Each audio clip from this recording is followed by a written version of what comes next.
What's one emotional need you never knew you had until it wasn't being met? Can I answer this question a little differently? Absolutely. I was actually talking to my boy about this the other day, and you know the it's 4 or 5 love It's languages. fine. 5 love languages. You know how you take the test and one is more dominant, Mm-hmm. so everybody just thinks, okay, for instance, if it's like words of affirmation, Mm-hmm. um, through different parts of the situation or relationship or whatever it is, I feel like I don't know. I feel like how do I want to put this? This is crazy. We were just talking about this. Mm-hmm. Basically, all 5 are important. Like Yes. one might be dominant, but you need to show up in all 5 ways, and you need to, I don't know. I guess be attentive enough to realize when you need to show up in each of those 5 ways. Does that make sense? Yes. Yeah. So, mine's is I remember I was talking to someone. Mine's is words of affirmation, and then she did really, and I feel like she did really good to like play towards that. Mm-hmm.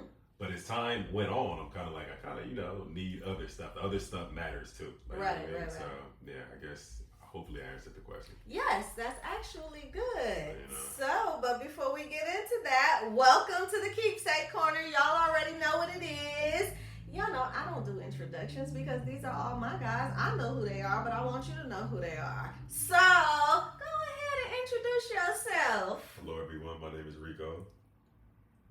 Oh, that was it. He was like, hey, my name is Rick. Well, let's do the Keepsake toast. You know we bringing in welcome to the Keepsake Corner, Rico. Sip, sip. Hooray. So, yes, all 5 love languages are definitely important, but you are correct. There is a dominant one. But you raise a good point because I think people lose that when they talk about consistency. This isn't even where I was going to go with it. But when they talk about consistency, right? So think about a relationship and later on down the line, someone, I'm not going to put it all on my ladies because some men say it too. They'll be like, oh, she not consistent or he not consistent no more. Or they don't do the things that they used to do in the beginning, right? But they get it confused with certain things like this, the love languages. So yeah, say you're consistent in the words of affirmation. Yeah, I'm getting it. Thank you. But now it's like, that's it? Like, that's all? Because we need to be fed different ways, right? And sometimes y'all take that too far. Y'all gonna take it, if you know, I tell people this all the time. I don't like, well, first let me ask you this question. Do you feel like dating now or meeting someone, because dating is subjective, has now become more of an interrogation, this is what I want, this is what it needs, what you got and who you are? Yeah, but I feel like it should always be an interview. But it doesn't always have to. I mean, it should be an interview, right? You want to know, are we talking about dating intentionally or just dating? I don't know. I mean, but you would want to know who you're dealing with, right? Because people cross all of that. Yeah, people cross all of that. But I feel like, I mean, getting to know someone you're spending your time with, definitely sharing your body with, you should want to know what you're getting yourself into. So I feel like it should be an interview to a degree. But when it comes to, okay, what can you do for me, or what do you have, or what can I extract, what can I use you for, that's when it becomes, a different type of interview. And that's what it's become, unfortunately. I have, in my limited time of doing my experience with y'all in this dating scene, right, it has been that. They have turned it into more of an interrogation than an interview. It's more of a, like you said, what do you have? What can you do for me? Oh, I've been through this, so you gonna do this too? Or this is like, whoa. Hey, how are you? What do you like? What makes you happy? What makes you smile? Not what I can bring you, what I can do. So when it comes to the love languages, I like to tell my people that you do not have to have the same love language as your partner, but you do not have to speak it. You do have to know how to speak it. But also, too, you do have to tap on those other ones, right? So, with that said, what are the other ones that you feel like you... All of them. What? Okay. All of them. It just depends. Like, who doesn't like acts of service? Who doesn't like words of affirmation? What are the other ones? The other three? Let's run down. So, we have acts of service, the words of affirmation, physical touch, gift giving, and... Oh, my service, gift giving, words of affirmation, physical touch. Quality time, which is mine. Which is mine. Yeah, but wouldn't you want a little bit of all that? Like, some is more dominant. I mean, for me personally, I know some people don't like physical touch. Yes. Some people don't like physical touch for right. no reason. But me personally, I feel like I want all 5. Obviously, some are way more dominant than the others, but like to a degree, I want all 5. Yes. But I think okay. Ooh. And it's not like gift giving, so I'm not like, oh damn, she gotta buy me this and this and right. that. But when you do get like a nice gift or something like that, or something that's thoughtful, it doesn't even have to be crazy, like some coasters or something like that. Shit like in your place, I felt like you needed something, So, it doesn't have to be so grand, That's great though. Because I think that's where people get the 5 love languages all misconstrued and they throw them up and toss them in the air. Is because they put these hardcore, tangible, right, definitions on what this is. But there are, let's do this. Because I know anytime, even online dating or whatnot, if I've ever in the past seen, first of all, online dating, that's a whole other story. We could definitely. If I ever see a woman, and I'm wrong for it, but if I ever see acts of service and gift giving are my love languages, I'm already thinking gold digger. Right. And I don't think that's really fair, but it's kind of like, I feel like a lot of people do. Yes, because when you think about it, gift giving, it's automatically thought of a bag. It is. A purse is a bag. Those grand gestures. And what I tell people when I talk to my girlies that love the gift giving, I'm like, okay, cool, no problem. But do you know what comes with that gift giving, right? It comes with the man that's going to work long hours to get the money for the gift giving. And if that's your dominant, then that's all. He going to drop that bag off and be out. Oh, you're talking about the grand? Yes, I'm talking about the grand ones, right. Yeah. But like you're saying, when you usually think of gift giving is my love language, that's what some people, not all people, because there's a percentage over here and there's a percentage over here that they're talking about the grand ones, but they forget the other ones, right? So I think what you're talking about is the domino effect. So if your primary is gift giving and you want the bag and you want the purse, now guess what? You're going to miss out on that quality time in some months, and then you're going to be complaining because you don't have that quality time, right? It's the tangible things that I think people miss. That's good. What's your other one? I know, again, we have dominant ones and we're talking about all level field. Oh, but no, let me rephrase this question. Which one can you go without? Oh, I can go without a few of them, really.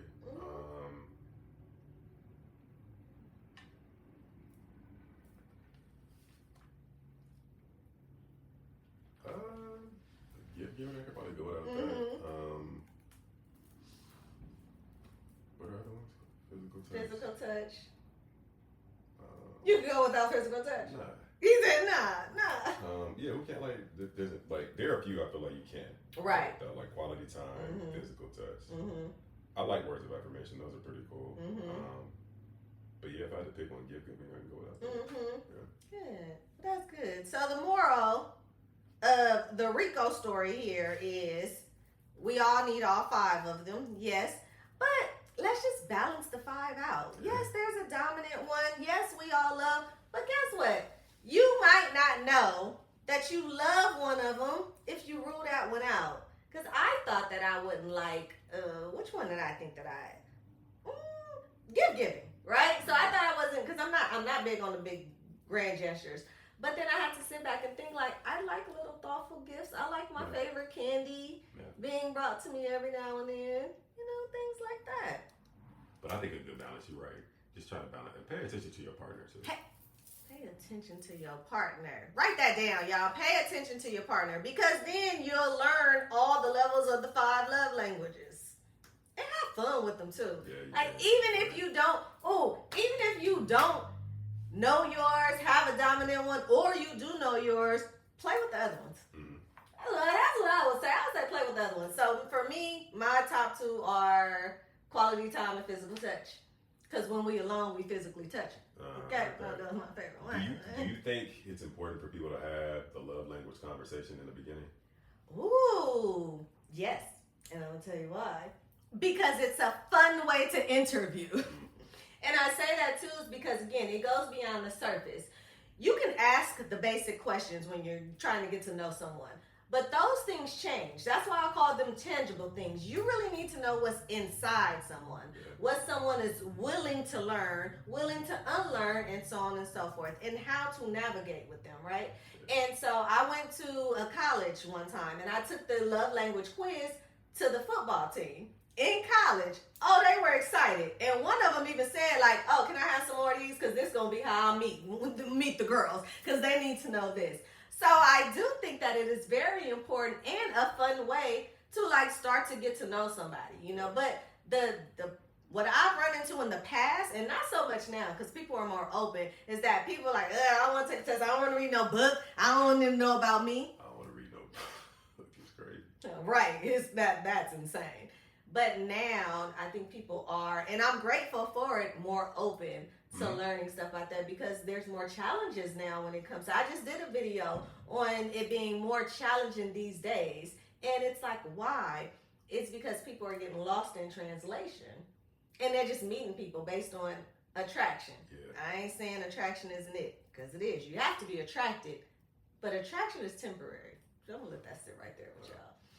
So, yes, absolutely, it should be a dating tool. Absolutely. And then, you know what else? It's a dating tool, a conversation starter, and it could be continuous, right? So I have monthly mixers, and I teach all the lessons. And I'll do the communication styles, the apology style, whatever it is for that theme. But it's just a way to open up, have an icebreaker. And throughout the entire event, somebody is yelling out something that I taught them in the middle. And they're like, oh, I guess that's the stage that we in right now. But y'all paying attention to your girl, right? So you got to make it fun. I think that people take stuff too serious. Yeah. Especially up on meeting someone. They take them way too serious. And they want to know the who, what, where you came from, who you did it, where your mama, who yelled at you. And we need to know all that, but not like that. Not like that. Agreed. What have you seen the challenges being in today's, and we're using the word dating, and it's really, y'all know I'll be walking on that dating line because y'all don't even know what dating means today. Y'all done took that word somewhere else. What does dating mean to you? Let me talk to my boy Rico. Let's go there first. In today's time. It just depends on who you're dealing with. Some people dating is just having sex. Some people dating is just, talking to somebody casually. To some people, dating is dating intentionally. To some people, dating is being in a relationship. I feel like you just need to define that. Define your dating. Yeah, communication is key. You got to define that. Effective communication is key. I teach the 5 communication styles. And I tell people all the time, communication is key, communication is key. No, it's not. All right? Because there's 5 different ways to communicate. But I say people should put effective in front of that, right? Because yelling is a form of communication. That's not key. Silence is a form of communication. That's not key. And then when somebody tell me like, oh, you need to communicate, they did. Just not the way you wanted them to. I like that. So people really have to like effectively communicate because there's 5. There's assertive, there's aggressive, there's passive aggressive, and manipulative. And all of those are communication styles. She's good. Yeah. Thank you. But so that's why when people yell out, communicate, all you had to do was communicate. Yeah. All you had to do was understand how they were communicating with you. But the problem is people don't want to receive it because they would. I always say too, don't tell anybody what they could have said, what they should have said, woulda, coulda, shoulda, because they said what they said. And that's how they did it. And you can't take it back. Yeah. You can't be like, well, what would you have said? It don't matter what I would have said because you said what you said, right? That's a part of observation, y'all. Good stuff. So since we're on communications, tell me the most challenging communications or the most communication challenges when it comes to interacting with women that you have faced. I tend to make things a bigger deal than they have to be. You? Yeah, I do. Really? Yeah, like it'll be time to have a conversation and I kind of like blow it up to the point where I'm getting like anxious, and it takes me. Well, I'm gonna have the conversation, but it takes me a while to like build myself up to where I do need to have the conversation. But I got a best friend; he be on me like, he's like, man, it's not that big of a deal. He'll tell me, and my therapist will tell me too. And it's crazy because every time I do have the conversation, it's not even a fraction of how bad I thought it'd be. Right. All you need to do is, and that's another thing. I don't feel like anybody should ever be ashamed of how you feel. You know, that person's gonna have their perspective. You're gonna have your perspective, and that's fair. So if somebody can't respect that, you know, that's a telling sign right there. But to me, I feel like I don't know if I'm just trying to imagine how things are gonna go, but you know, I just start overthinking. That's another thing. I overthink and make it like this huge thing that it really wasn't. Right. You know, and all I do is just make sure I know what I want to talk about, talk slowly so they receive it. Calm tone, so someone doesn't feel attacked, and then it's never bad. It actually always goes good. That's interesting. But I overthink. You know, I'm overthinker.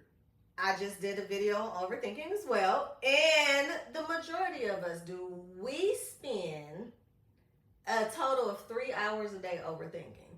That's on average. Somebody was in the comments like, that's it? Because you feel like you overthink 24/7, 24/8, right? About everything. But overthinking is what's really, really tearing us apart mentally, right? And a lot of people think that it's always just one thing. Oh, healing. Oh, you need to do this. Like, no, we as in ourselves are tearing ourselves down mentally with overthinking.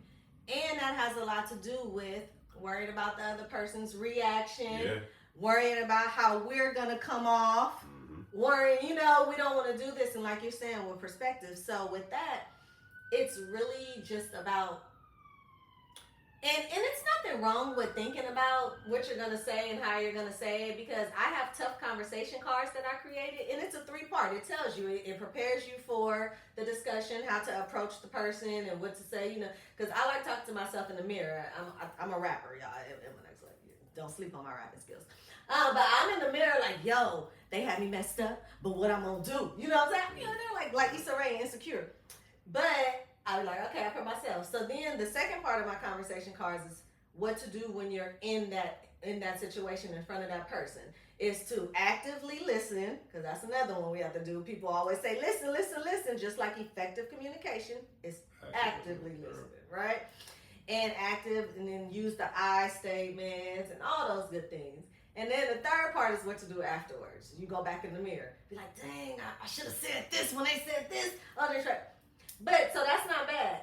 It's when you spend like 3 hours beating yourself up about that conversation to where it comes when the overthinking. And then after that, you be like, now, I'm not going to lie. I did that recently with my own father. I did that. And I'm a daddy's girl. I'm a daddy's girl to the death. And I thought that, and I know my dad, right? And I thought that, I was like, oh my God. I hurt my dad's feelings when I said it. I was going crazy. I called my best friend, and she was like, you know your daddy. So, and I put myself up. So the next day I called my daddy. I was like, I wasn't in the best, emotion yesterday when I called. He was like, twin, we all right. I was like, what? Yep. What? I done called. I lost sleep like my dad. See? So I'm not saying that it doesn't happen. It is very natural, but it's a time killer too. Because all that time I spent thinking my daddy he was probably over there like, and that's the other thing. The other person is probably over there just not worrying about nothing or anything else. Yeah. So that's good. That's good. But now that we recognize that, we're going to take some steps, right? To stop overthinking. Sure. I'm talking to myself too, and my boy Rico, and y'all too, because it's a killer. It is a killer. Now, let me see. What else? Ooh. Have you ever had to unlearn something you thought made you a man, but really just made you guarded? Guarded.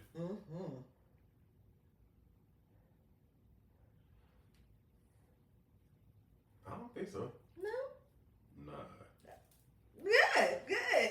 And again, different perspectives, because I know there's a lot of guys that sit up there with the whole man up, no emo. We can get into vulnerability too. I love talking about vulnerability when it comes to guys. With that too, and it has made them guarded, being called emotional or don't cry and things like that. And so they do confuse with being a man as guarded, don't say nothing. If I had $1 for every time. So I love my fellas. I do fellas Fridays because I love you guys and I check on you guys. I care about your mental, physical, and emotional health. And I will call my fellas and be like, or just text, how y'all doing? And every now and then I gotta, thank you for asking, but the world don't care about me. So why should I? I'm like, I care. Somebody text that back? Yeah, I get that a couple times from some of my fellas that just feel it don't matter. Let me not judge, just unfortunate. Yes, it's unfortunate. But this is good. So you have in your circle, have you had that? Not have you had that experience, but have you been around or experienced a group of fellas, or even yourself, that you guys feel overlooked, uncared for by women?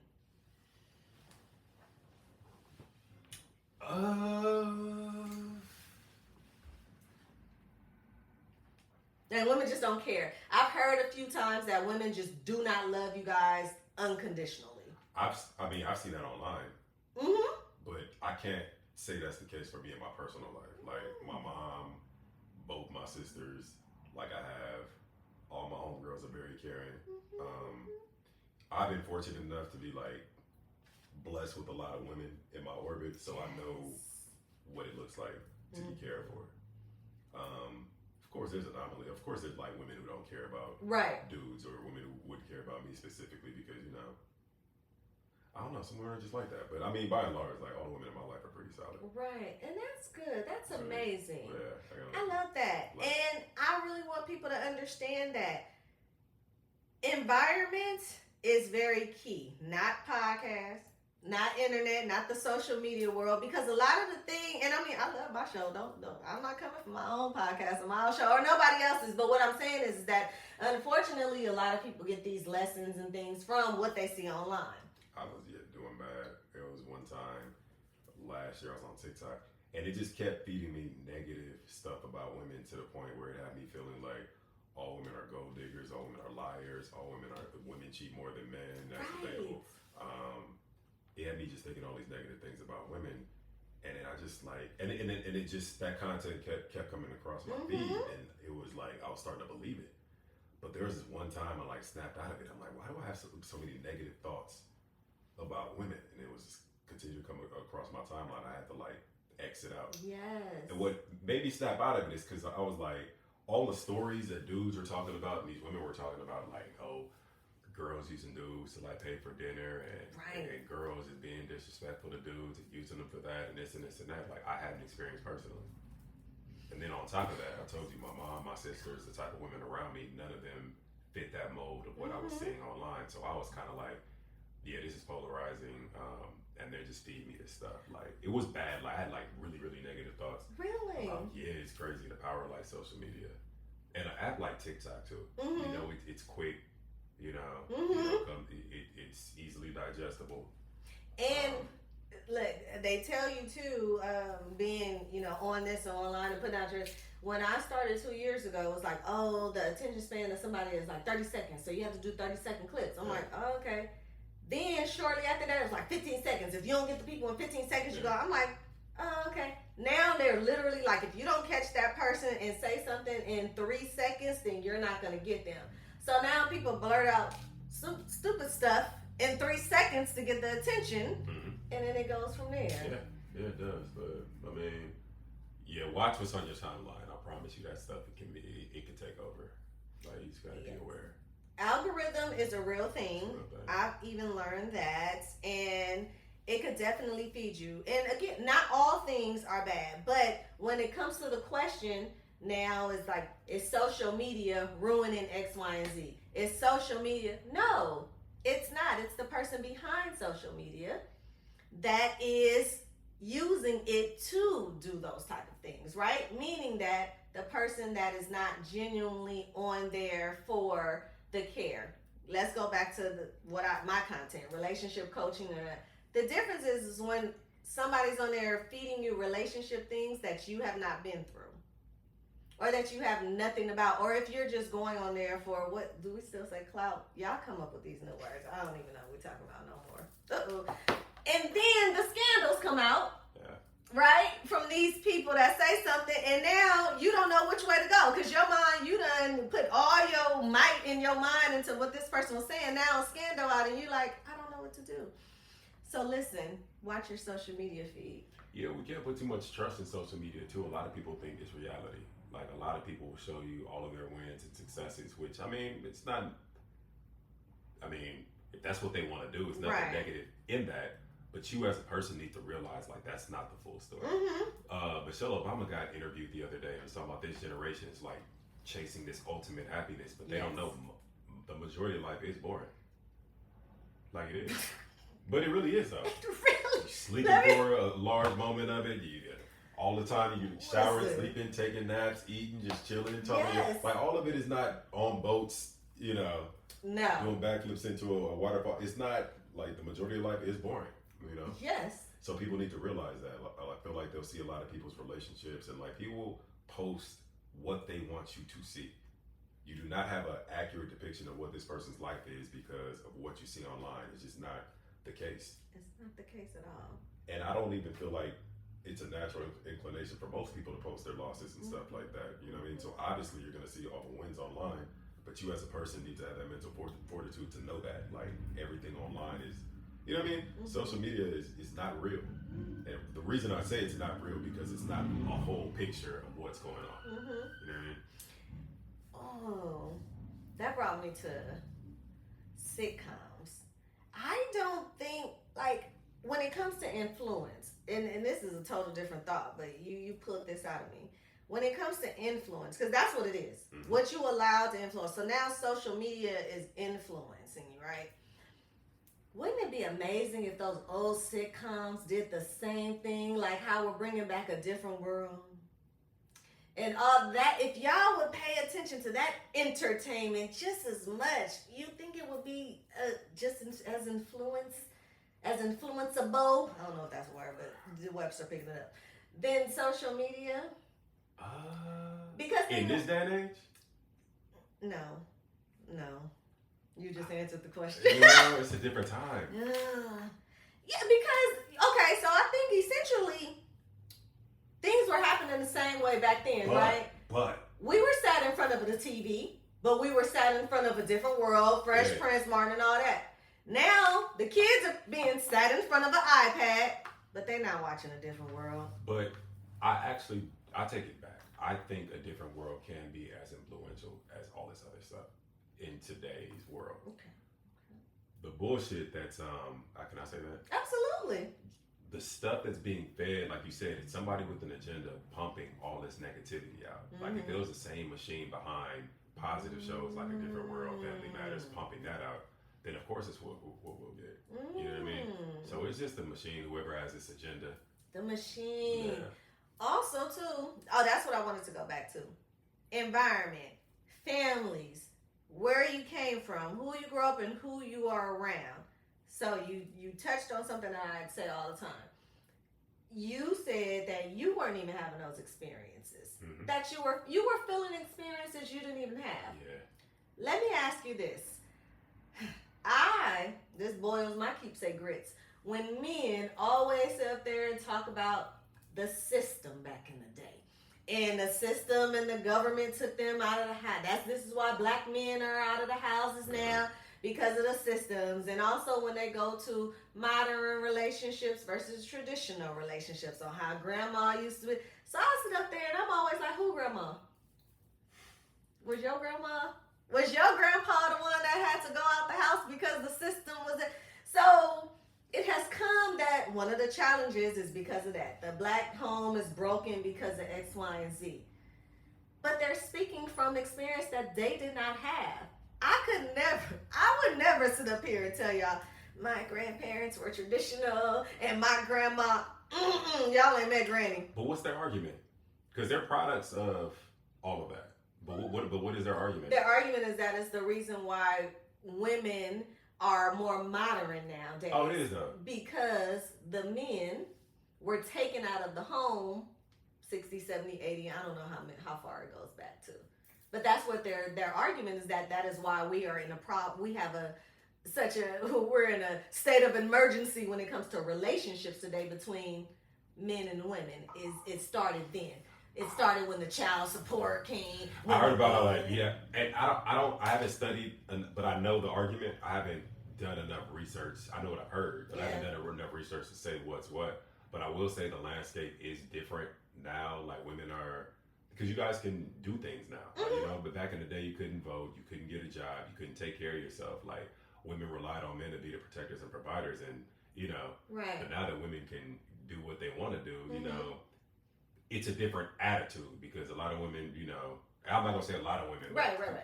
Percentage over here and their percentage over here. Y'all don't be coming for me and my guys, y'all. But some women, they get it. I mean, if you have women who have historically and traditionally needed men to do anything, because that was a social construct. Like, you needed men because you couldn't work. Mm-hmm. But now you can work. Mm-hmm. And you don't necessarily need a man for things that you needed him for in the past. Mm-hmm. Of course, the mentality is going to shift. Mm-hmm. The dynamic between men and women are going to shift. And I'm not saying anything is right or wrong, but right. You guys are afforded certain opportunities now that you guys didn't have back in the day. So my argument, I feel all that. I feel it, I hear it, but my argument is, what that got to do with me? So I say that to say, right, here we go. Yes, they wasn't able to vote, have jobs. I wasn't born in. I didn't have that. You know what I'm saying? I have what I have now. But why? Just because, and I'm just here to open this up too. Yeah. So now here, I am 42 years old, right? In this here day and age, yes, I can have a job. Yeah. I can vote. I can do all that. But what that got to do with me disrespecting my man? I think that's the connection that I am trying to, or that's the disconnect that I'm trying to put to. A lot of the attitudes or how relationships are being conducted today is being based on, well, it's because women can do this now, y'all can do this, and y'all were more submissive back then because he was bringing home, y'all just shut up and he can have it. And I'm like, whoa, okay, that was then, maybe. You know, Betty Wright back in the day, you know, whoever, as we lay. But today, why do I have to disrespect my man just because auntie, grandma couldn't vote and now they can? Do you see the connection? Nah, you know what I'm trying to they say? saying you and I don't think all women disrespect men. Right. But I guess, and I'm not speaking for this person, but if I could guess to what they're trying to say, that they're like, now that women can get it on their own, now that women have voices, they don't have to be as timid and shy and take men's bullshit. So men be giving bullshit. Men be giving bullshit. Is that what it's at? People give bullshit. No, just playing. I'm not, and I know you know that. Oh, everybody. Yeah, everybody is. Yes, people, everybody. Yeah, it's not a gender thing. People give bullshit. It's not a gender thing. I be yelling at my guests because I be really wanting to highlight that, because these are the things. So I have my monthly mixers and I call them battle of perspectives, because I don't do the gender thing. It's not battle of the sexes, because we all have a perspective. You'll hear, you know, if a man acts a certain way, all of a sudden he's a, you know what I mean? Or if a woman, now she's masculine. Like, it has nothing to do with the sex. It's really about perspective. Yeah. Because for me as independent, so I was trying to go through the whole understanding when I was on a certain panel, the difference between modern and traditional. Because again, my granny wasn't traditional at all. So y'all stop saying back in the day grannies and grandpas and did this, because my grandpa was a Rolling Stone. My granny is a hot mess. I love both my grandpas. First of all, I have a lot of grandpas and a lot of grandmas. That's a whole nother story. But that's my point. Yeah. Now, my paternal grandmother and they were traditional, if that's what we're going to call it. But here I am. So what do? Right? Because I saw both of them. Mm-hmm. Guess what I do? Well, I be me. That's what I was going to say. I be me. Yeah. And how my mama and my daddy raised me. And then all the other stuff that I had to unlearn and relearn. I'm going to be me. Yeah. I'm not going based off of where my granny, because I'll be split. Y'all don't want me to be like this granny. I don't know if y'all want me to be like this. Yeah. This granny had 10 kids. Mm-hmm. By one man, that's the paternal. So my daddy is the baby of 10. 10 kids. Now, my maternal grandma got 6 kids, 3 different daddies. I got a lot of grandpas. I love them all. But it goes back to your point. We are all a happy, loving family, right? TikTok would have told me that all my grandmas and my grandpas are hoes and this and that, and we're dysfunctional and all that other kind of stuff, right? Yeah. Perspective, y'all. It's about perspective. But you do have to be you at the end of the day. You gotta be you. You know? You gotta be you. And I think a lot of people, based on how they react, based on what other people do. And I tell people too, don't let anybody else like take you away. So for my fellas, so let me talk to you. Let me rap with you, and let me see if I'm doing this right. So for an example, some of my fellas will be like, and I mentor to you, so I'm trying to get my little fellas, ready too. I tell them all the time because their eyes will be like, oh, I bought her this and she didn't like it, she didn't appreciate it, I ain't never doing that again.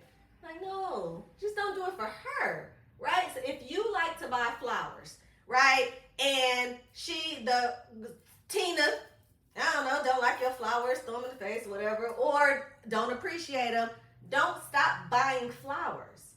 You are a flower buyer. That's what you do. Just don't buy for Tina no more. But what a lot of my guys do, right? Have you seen this? Have you experienced this? They just don't want to be that guy no more. Yeah. You know what sucks too is, I don't know, it just depends on, yeah, I'll just leave it at that. Yeah, I understand. No, don't leave it. But I understand, you shouldn't change who you are and how you act because of one person. Just find your person, Yeah. Find your person. What's one thing that you know that you are consistent with when it comes to interactions with women? Making them feel comfortable. Oh. I feel like it's important. I really do. That is important. Is it hard to make a man feel uncomfortable? Is it hard to make a man feel uncomfortable? Yes. I'm sorry, comfortable, not uncomfortable. Is it hard to make a man feel comfortable? And now I want to go into where we at with it. I want to go into a little vulnerability and emotional bag when it comes to my fellas right now. So I know they always, you got to feel, guys they're not just, you got to make them feel comfortable. They love the word peace. They want their peace. Is it hard to make a man feel comfortable? I feel like we're pretty simple. Obviously, I don't want to talk for every man. If I had $1 for every, no, forget that. I'm going to scale it down. If I had a penny for every time my fellas came in here and said, guys are simple, I would be on a yacht right now, chilling with all the simple fellas, okay? I'm pretty simple. I feel like.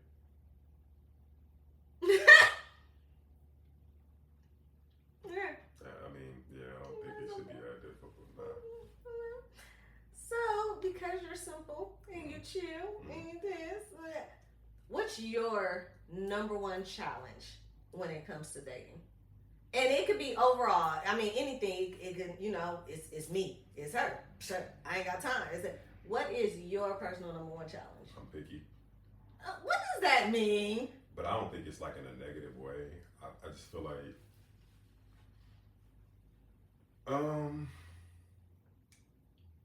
Because back in the day, that used to be, and then they're like, she too picky. He too picky. I don't think there's anything wrong with that negative, though. right? Like I feel like, I worked on myself in like different areas in different parts of my life. So I want somebody who's done the same. And honestly, like I'm grown, so I feel like if I'm dating somebody, if I'm gonna be dating somebody, like seriously, like that could be it. That could be my potential wife. So why wouldn't I want to be picky? You know what I mean? But I don't want to be unreasonably picky. Like in recent times, I've learned that, because before I thought I was just super picky, but it was just the fact that I was picky and also not ready to be in a relationship. But now that I'm older and past all of that, I'm just picky. But it's kind of like, maybe picky is the wrong word to use. Maybe it's selective. Because you gotta be, it's not even just that. Your time, your space, your energy, sharing that with the wrong people is just, Yes. And then I'm already busy because of work all the time. So it's like I don't have a bunch of time. Like I'm not outside all the time meeting 100 women. Right. You know what I mean? So, and I work so much that I would like to rest, but if I'm not resting and I'm going to be spending time with the woman, like it has to be worth your resting time. 100%. So, right. So I don't know if just saying that I'm picky really captures all of that. But yeah, thanks for talking it out. No, that's awesome because again, I'm gonna come up with a keepsake dictionary because it's these words that I need redefining, undefining, and everything does not have a negative connotation. And so picky, again, when you think about it back in the day, I always say back in the day because this generation now, look, when I do the youth, they teach me, I learn new stuff every day when I come. It was something today, the kids was telling me about a serendipity dog, or I didn't even want them to explain. I was like, keep that to yourself. I don't even know. But the kids always telling me to clock it. Clock it, Miss Kenya. All right, cool. I need it. But going back to picky. Yes, it was always he too picky, she too picky. And I think that but as a people put negative connotations on everything when it doesn't suit us or when we don't like it. Yeah. So I used to say back in the day, or I used to, and people used to say this to me, I can't handle, you can't handle me, right? Or God can't handle me, right? You know how I used to be like, oh, he can't handle me.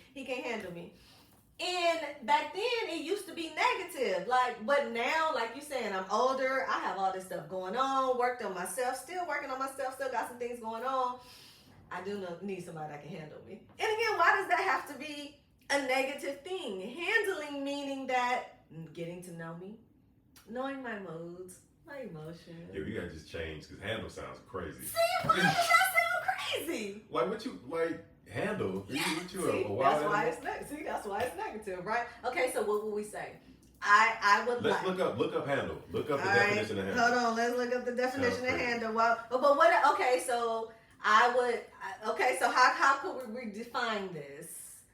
That's a good question. I feel like handle. Look up handle. Definition. And I mean, it's nothing that I walk around saying like I need somebody to handle. But when it is just like, how do I redefine? Only because and this is something that I said I hated a long time ago. Don't come to me and ask me why I'm single. I don't like that. Why are you single? Because why do you want a relationship? Like, why ask me am I single? Because every day is going to change. It depends on if I want to be a booty hole, because I don't curse. It depends on if I want to be an asshole. You're going to get an asshole answer about why I'm single. But there's really no answer, and every day it could change, right? It's a silly question. Silly question. Handle. Oh, wait, what? All right, so manage. Okay, the first definition was feel or manipulate with the hands. So that's one handle. The second one is manage a situation or a problem. So I guess if you want to put it that way, it's like handling a problem. I need somebody, if we're going to go with and then the third one would be the part by which a thing is held, carried, or controlled. Read it. Do they have a sentence? Use it in a sentence. Manage. The first one, manage a lawyer's ability to handle a case properly. And the second one, the part by which a thing is held, carried, or controlled. The pan features helpful lifting handles. Oh, that's like a handle. So I guess manage a situation or a problem. Let's take out the word problem and situation. But just manage, it's like, you know what I mean? Okay. But I know what you're trying to say. Yes, and I would like to learn how or find a way to translate that better for when I do want to use that as one of the reasons when I get that question. That's so annoying. Okay. You see where I'm going with that. And I think it's because, so let me put it back on me then. I think it's because I know me. I know me. I know, how I am in tough situations. I know how I am in good situations. I know how I am when I'm overwhelmed, right? However it is. And to some guys, it might be too much. It might be, or they don't know how to navigate. That's where I was going to go. I was going to wait till you finish talking. Navigate is what I was going to say. Okay. Yeah. I like it. They need to know. I mean, seriously. Like, yeah. If you're like hot and cold sometimes, like you're emotional. In one instance, you might be feeling happy, lonely. You know what I mean? You need someone who's going to know how to navigate. Handle sounds like a leash. It does. Like, handle lions, tigers, and bears. Oh, my. Yeah. Okay. Look at... Keepsake dictionary coming up, y'all, and we're gonna redefine that. I like that. I would love to find someone that can navigate. I still have to could navigate me. Your emotions? Navigate. No, just I know emotions. overall. Ask ChatGPT. Ah! ChatGPT. I call her Chatina because that's my homegirl. Yeah. That's good.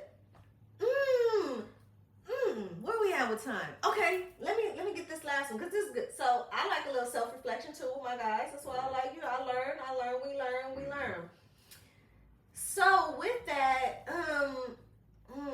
that where do we get that from? Is that a part of the dating process, the learning process? How will I know if the guy's able to navigate? How will I know if he's faking the funk about navigating? Because I get a lot of that too. I get a lot of them thinking that they can navigate, and then they are put in a navigatable situation and they can't navigate. But they don't know what they have to navigate until they know.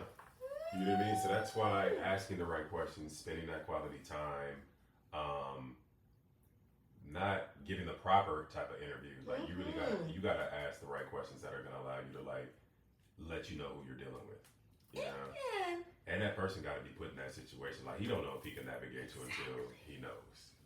Which is why timing is very important when it comes to people who rush. They call it the microwave generation or something like that, popcorn, because they want it real quick. Everybody wants an instant connection, an instant attraction, an instant. I tell people all the time. So when I started in 2016, I would always never advise anyone to get married before 30. Not knocking anybody that did. You know, it is what it is. You don't know yourself. You don't know them. You literally have to go through seasons. And I really want people to understand that. They don't understand. I'm not talking about winter, spring, summer, and fall. You have to go through deaths. You have to go through grieving. You have to go through job losses. You have to go through heartbreak. You have to see how that person navigates all that, which goes back to your point. You have to see how they navigate it personally to even see if you can help me navigate it when I go through it. And people, and this is another thing that I want to put in my Kenya's Keepsake dictionary that we're going to throw out. When people are always like, I want somebody I can't live without. I was going to say, shut up. Stop that. Because no, you don't. You want somebody that you can live with and suffer with through. And I say that I knew I didn't want to be with my daughter's father. So I was engaged and unengaged. And it wasn't nothing dramatic happened where we broke up. There was no cheating, fussing, fighting. He never raised his voice at me ever. It was not that.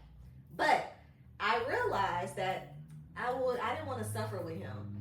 If he were to get sick, if you asked me that, if he were to get sick, I would have been like, ooh, here goes a box of tissue and I'm out. Right. And that's not me. I am loving, I'm caring, I'm nurturing, I'm maternal, I'm all of that. And I didn't want to be that for him. Right. You know? But you have to know that about somebody. And I think that's very important. This is good, y'all. Oh my God. It's the Keepsake Corner. You already know how it is when I get with my fellas. And my boy Rico, he done learned me something. He done taught me something. He done came out with the self-reflection. And let me see. I am actually done with my questions because usually I do a little Keepsake quick fire where I just fire off a bunch of questions and you answer them real quick. But they always get kind of deep. So what I'm going to do, since I know you like a little words of affirmation, because I'll be paying attention to my fellas, y'all pay attention more. I want you to open this book right here and turn to any page. Any page, I don't care what page it is, and just read it and see what you come up with. Time doesn't heal all wounds. The work you do does. Steve. Look at that, y'all. It's true. It's true. And what is this?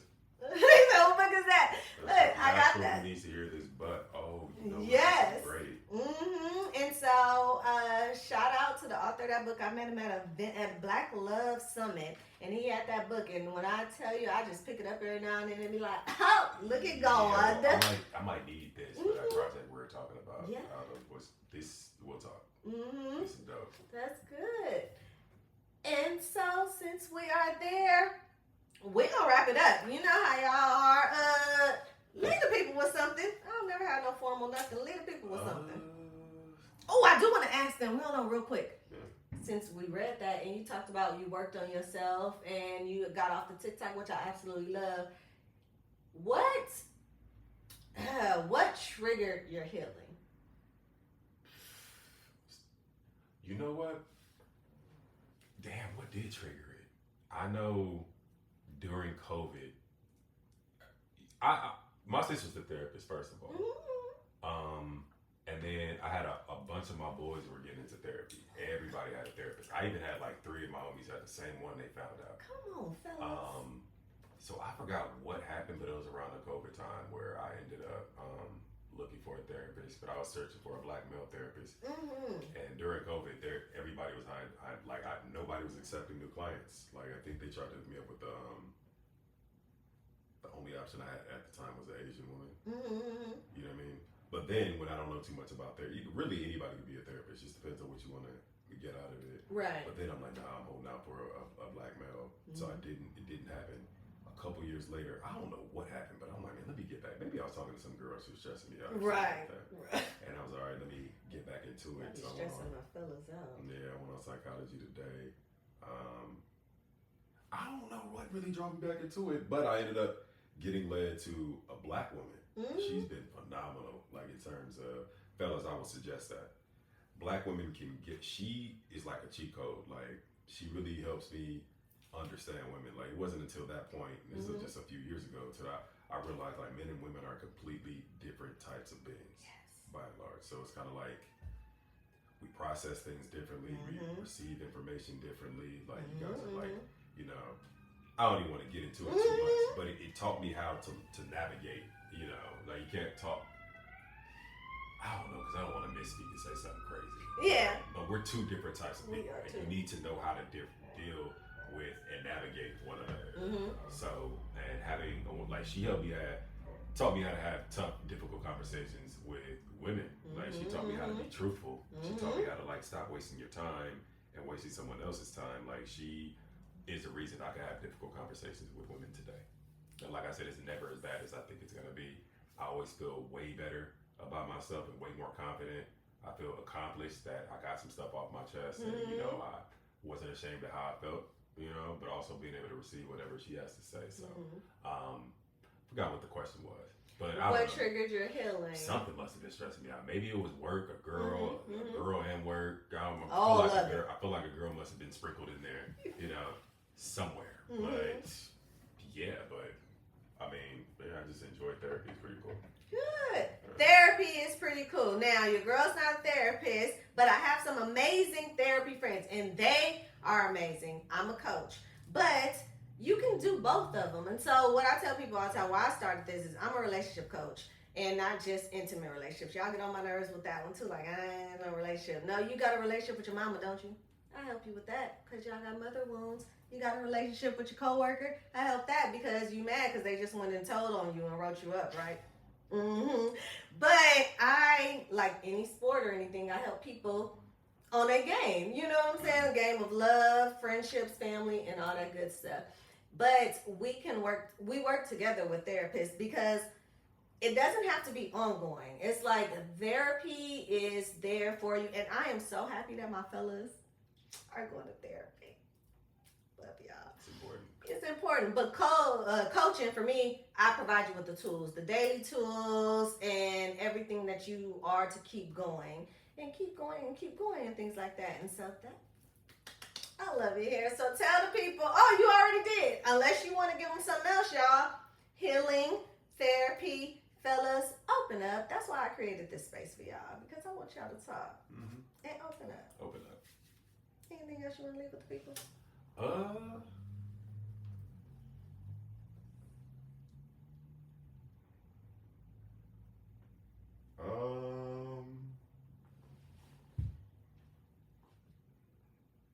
Keep God first. Amen. Amen.